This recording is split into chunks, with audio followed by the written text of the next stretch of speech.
पश्चिम बंगाल में मस्जिदों से लाउडस्पीकर उतारने को लेकर अब राजनीति जोर पकड़ने लगी है। बंगाल की मस्जिदों के इमाम और मुस्लिम विधायकों ने पुलिस पर मस्जिदों से जबरदस्ती लाउडस्पीकर हटवाने का आरोप लगाया है। पुलिस पर मस्जिदों के इमाम और मौलाना को धमकाने का भी आरोप लगाया जा रहा है। पश्चिम बंगाल के शुभेंदु अधिकारी की सरकार ने नॉइज पोल्यूशन को देखते हुए कलकत्ता हाईकोर्ट के साल 2000 के आदेश के मुताबिक कई जिलों में मस्जिदों से लाउडस्पीकर उतारने का अभियान चलाया। मई में बंगाल में सरकार बनने के बाद ध्वनि प्रदूषण यानी कि नॉइज पोल्यूशन नियम के दायरे में लाउडस्पीकर बजाने को लेकर धार्मिक स्थलों को नोटिस दिया था, जिस पर अब एक्शन शुरू हो गया है। लेकिन अब इसे लेकर विरोध भी शुरू हो गया है। ये जो माइक उतारा जा रहा है, इसका कुछ नोटिस दिया गया है मस्जिद कमेटी को या जिम्मेदारों को। बगैर नोटिस के अगर माइक हटाया जा रहा है तो मैं समझता हूँ कि ये गैर दस्तूरी है, ऐसा नहीं होना चाहिए। और सुप्रीम कोर्ट का जो ऑर्डर है, पोल्यूशन कंट्रोल बोर्ड का जो गाइडलाइन है, उसके हिसाब से मस्जिद से माइक उतारने का या मंदिर से माइक उतारने का नहीं है।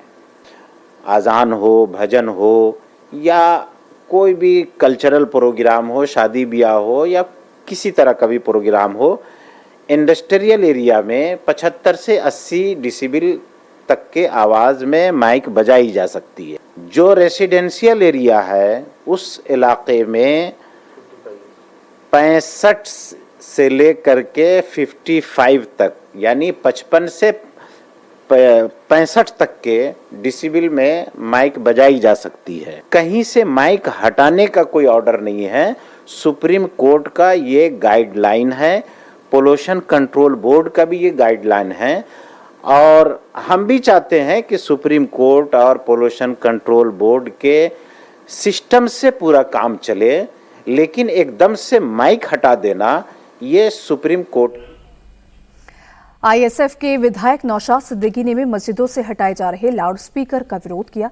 नौशाद सिद्दीकी ने कहा कि उन्होंने इसके खिलाफ बंगाल के डीजीपी को चिट्ठी लिखी है। उन्होंने इस खत में पूछा है कि पुलिस किस आदेश के बाद ये कार्रवाई कर रही है। यस्टरडे से मेरे पास बहुत जिले से फोन आया, क्या बोला कि पुलिस ने उनको बुलाया, मस्जिद कमेटी को बुला के माइक्रोफोन को हटा दो, लाउडस्पीकर को हटा दो। तो उन लोग जब पूछा पुलिस को कि क्या ऑर्डर किया है, नोटिफिकेशन किया है, किस ऑर्डर के बेसिस से हम लोग को बोल रहा है, कोई नहीं देखा पाया। बोला कि हम लोग बोला तो हो गया, लेकिन हमारा बात ऐसे यही है, अगर उतरना है तो रिटर्न पूरे कोई आपका ऑर्डर देना होगा। हम इसके खिलाफ कोर्ट में जाएंगे। डीजीपी सर को हम मेल किए हैं, क्या आप कोई ऑर्डर दिए हैं? अगर दिए हैं तो ऑर्डर का कॉपी हम लोग को दीजिए। और जितना मस्जिद में हर मस्जिद का इमाम साहब चाहे कमेटी को बुला के बोल रहा है कि ये बंद करो, वो कमेटी के पास भेज दीजिए। अगर कोई ऑर्डर रहेगा तो कोई दिक्कत नहीं, उतार देंगे। बेकार ऑर्डर के आप बोल रहे फोर्स कर रहे उतारो, ऐसा नहीं चलेगा। इसके खिलाफ हम कोर्ट में जाएंगे।